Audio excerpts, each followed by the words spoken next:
Hello, and this is my first video episode of this series. It's budget photography, and for the first episode I would like to actually show you how to get sunset shots, like really nice sunset shots on a budget. It obviously depends on like how much budget you have to spend on your camera equipment, that you can spend more, but in this particular video I would like to just do it with only a camera and a lens, as most of you will only have a camera and a lens, and somewhere along the line you might be able to afford filters, say ND filters, ND gradient filters, which will help a lot more with the sunset shots. Well, it actually depends on the sunset shots that you're getting as well, whether or not you actually need it. For today, it's going to be quite strong, so it's going to be even more challenging, and the camera that I'm using today is this Canon Eos 300D coupled with the old second-hand lens, the 18-200mm from Sigma, one of their very first versions. So this camera I've reviewed before in my channel. It's 6.3 megapixel camera from the year 2003, I believe it was, from Canon. So it's pretty old. It's not like, if you put it in the perspective of video, it's not even 4K. To get ultra 4K you need at least 8 megapixels roughly. And yeah, and this lens I bought it secondhand for like under 60 euros even, and today you might find it even cheaper because I got this back in 2010, the lens I mean, and I only had it for a short while because I needed something temporary before I can actually save up for my first L lens at the time. But this lens broke right like 2 weeks or 3 weeks right before I got my first L lens. So yeah, it didn't really last with me for that long anyway.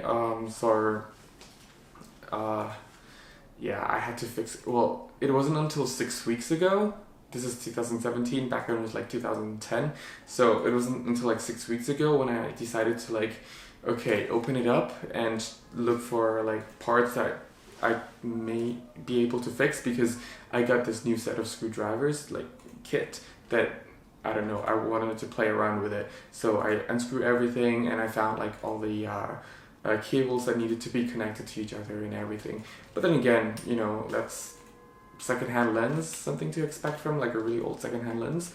But yeah, this is also a secondhand camera that I got for 25 euros. So this added with this is not even 100 euros. So let's say this was probably around 60 euros, and that's 25 euros. That's 85 euros in total.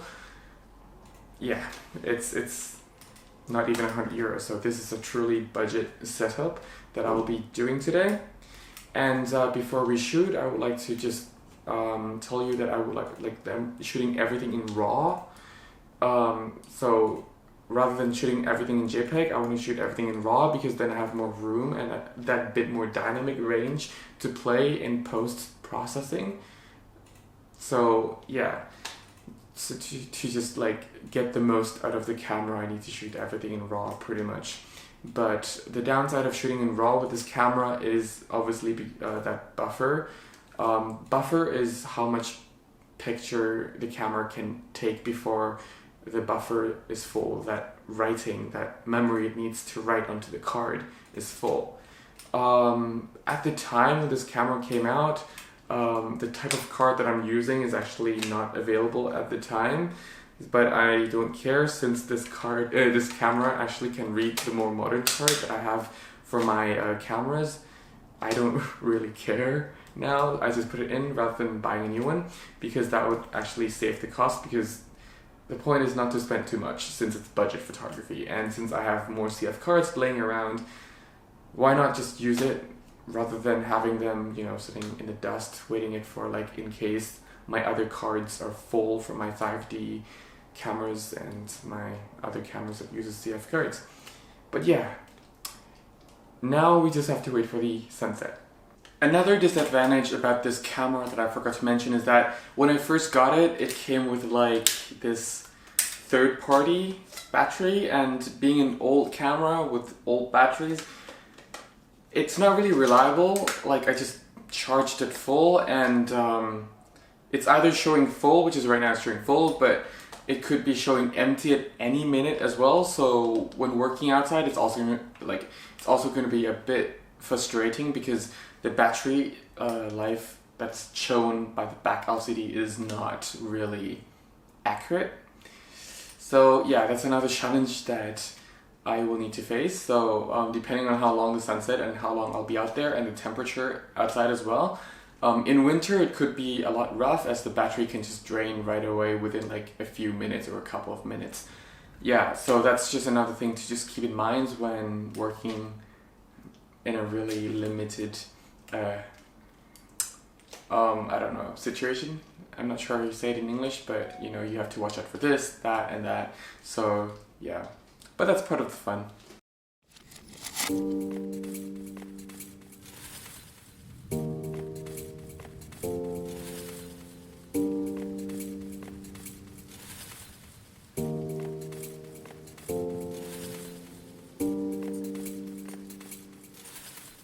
So as you can see, it's almost sunset now, and there's still some horns going on, but yeah, anyway, back to the sunset.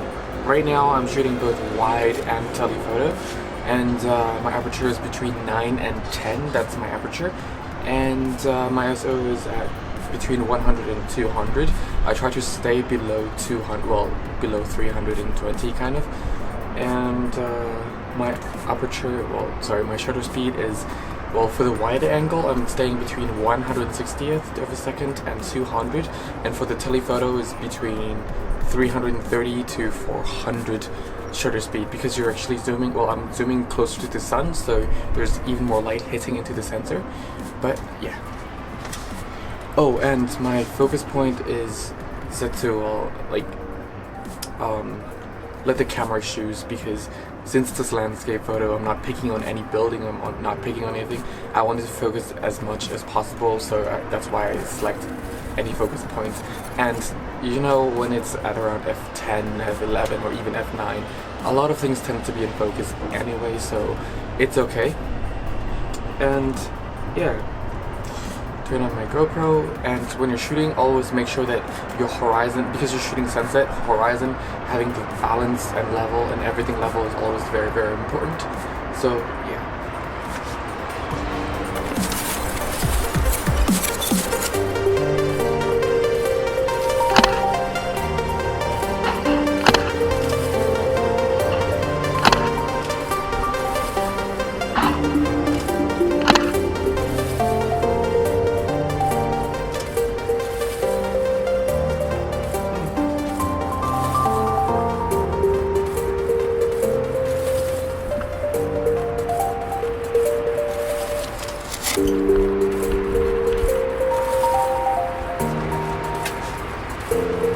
Another thing, I mentioned before, the screen is not so good, or maybe I haven't, I'm not sure, but the screen is definitely not good at judging exposure.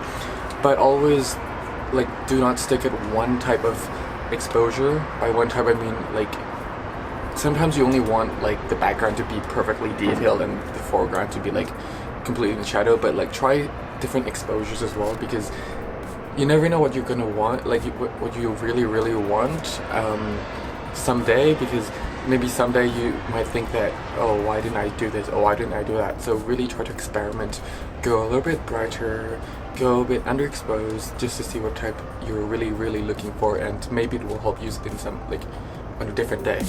And yeah.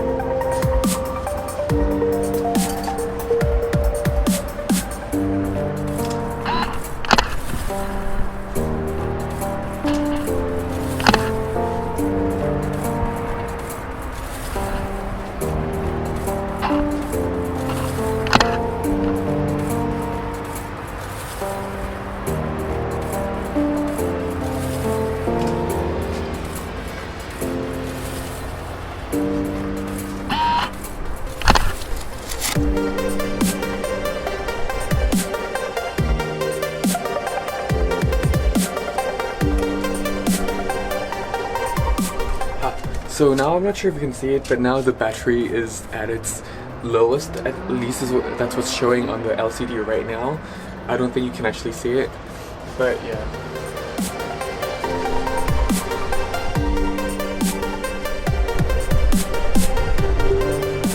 Alright, I think I have enough for now. If I do push it any further, the camera might struggle and it will give me a lot of noise, and Yeah, and my feet are getting cold because I have sandals on, and it's still a bit cold, even though it's in May, but the wind is a bit cold. So I'm just gonna head back now. I like what I'm having right now, and I will explain more about my settings inside. Yeah.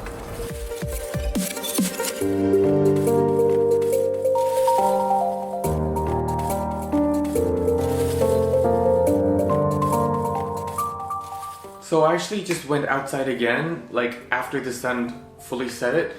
But like the reason that I went out again was because I thought that maybe I could just capture some little bit of this magenta like light, bluish magenta like color. I'm not sure how you call it in English, but I think it might look nice if, like, depending on how strong that is and how much the camera can capture that, I think it will look nice. So that's why I went out and tried to shoot some more shots after the sun has fully set it, and I think I got some nice results based on the screen, like the tiny little screen that the color is not even that accurate, but I hope to get some nice results after it. So now I'm just gonna take it onto the computer, look through the images and see like which one I'll delete and which one I'll keep.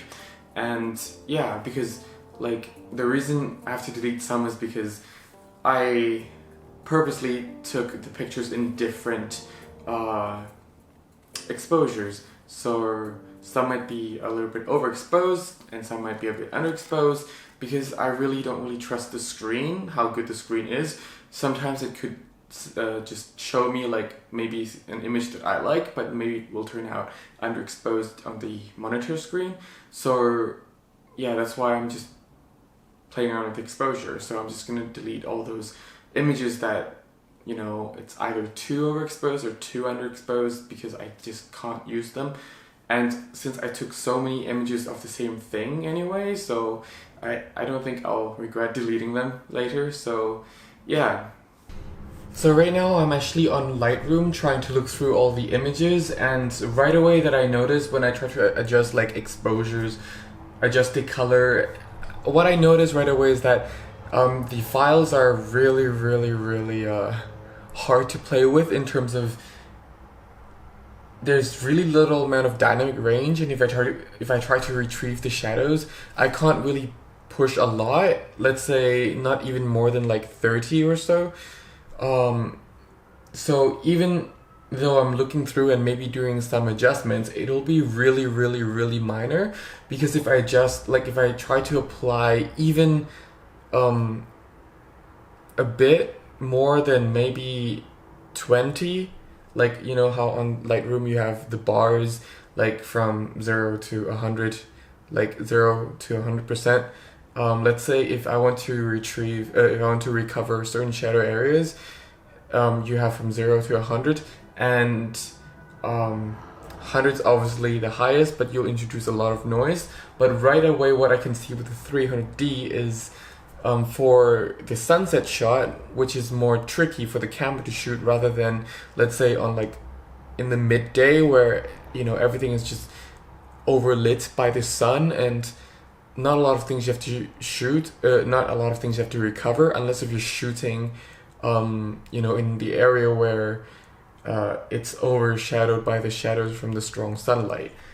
But in this case, it's a really tricky lighting condition for the camera. So even if I were to push up to like 20%, it's already showing a lot of noise, and I took it with like ISO 200, so it's not really great. So even though I will do minor adjustments, you will not really see that much of a difference compared to the original photo. So yeah, that's what I'm just saying. And but it was nonetheless really fun to play around with the camera.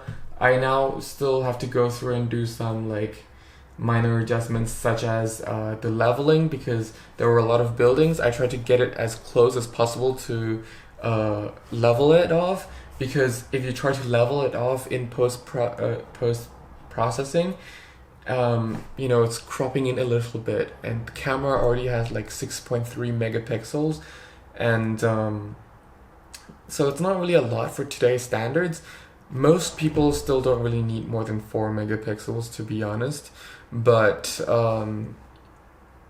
you know, like if you're using like high resolution monitor, or if you want to do a lot of large prints like I do, then 6.3 megapixels, and if you were to crop it because you have to balance it, then it will have some challenge for the camera or for the actual resolution itself if you want that full maybe A3 print or even A4 print, because nowadays this 6.3 megapixel file is not really that good for A4, well, detailed A4 prints. For normal quick A4 prints, it's perfectly okay.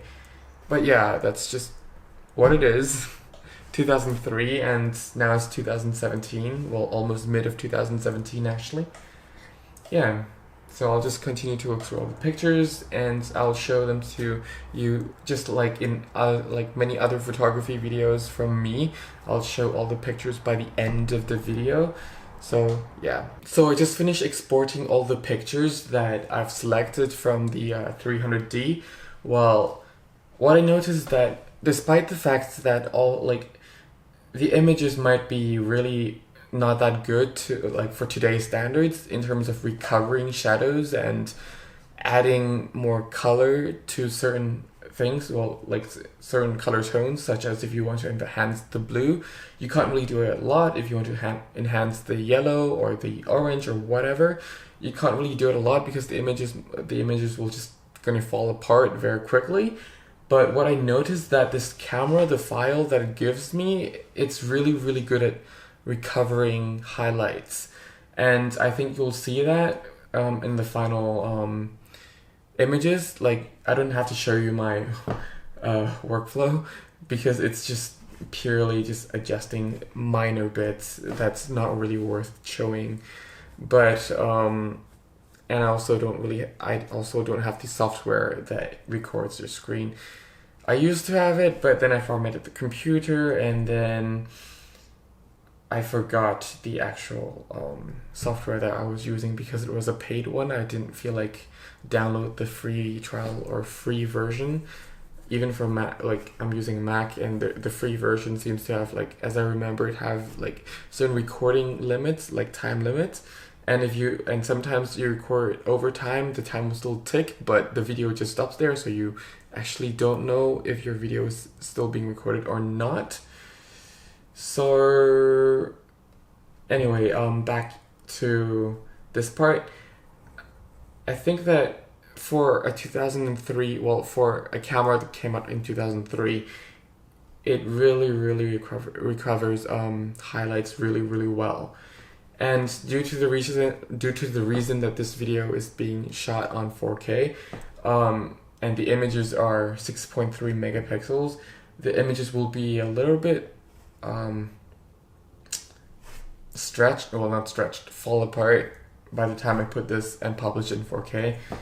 But I hope it still gives you this idea of how, you know, it's not only about the resolution, but it's also like about the framing and your settings for lighting, and also the thinking of like what are you going to do with your images after you take them. So, you know, as usual, it's always best to get the best possible result that you really want right on location, so you don't have to spend a lot of time editing later in post.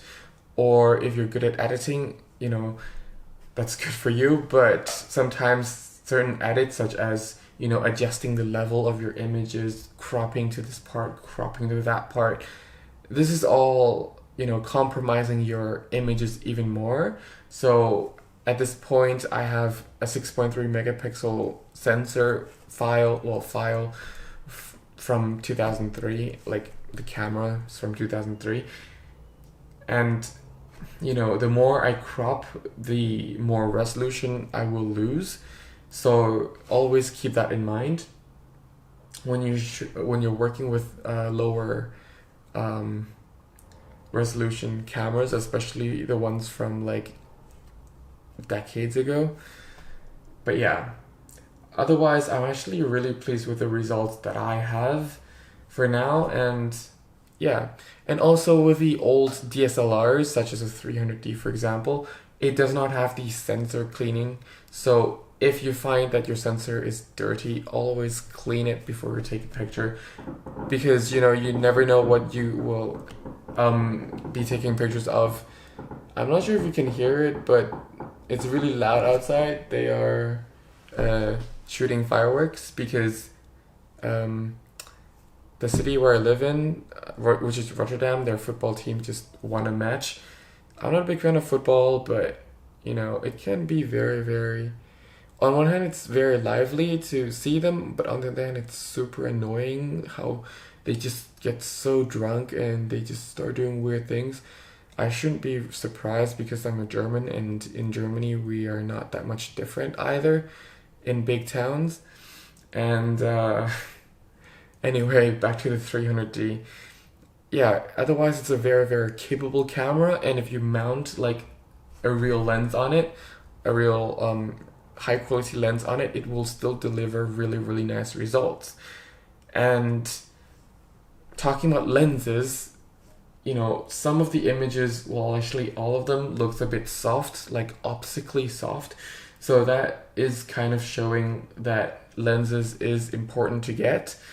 And well, it is important, but good lenses is also worth investing in so that you have more detail, better contrast images from your lenses, less color fringing, and yeah, it's always better to invest in better lenses, right?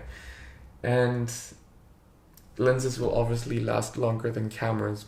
Like, cameras comes out like every 3 years, semi-professional cameras, every 3 to 5 years. So, but lenses sometimes, you still can mount like high-end professional lenses from like the 80s for most of the cameras today, and will deliver better results than many of the 500 euros lenses, or even 800-900 euros lenses that you can get today. So yeah, it's really worth investing in lenses than cameras if you're a first beginner in photography. So that's it for this episode. I hope you learned something. If not a lot, then at least some bit, like something from it. I just wanted to show you that even with budget gear, you still can take really nice pictures. Again, art is something that there's no right or wrong. It's, if you see it beautiful, then it's beautiful. If you think my images are crap, then it's crap to you. That's absolutely on your opinion. And yeah, that's it for now. And I hope to share the idea that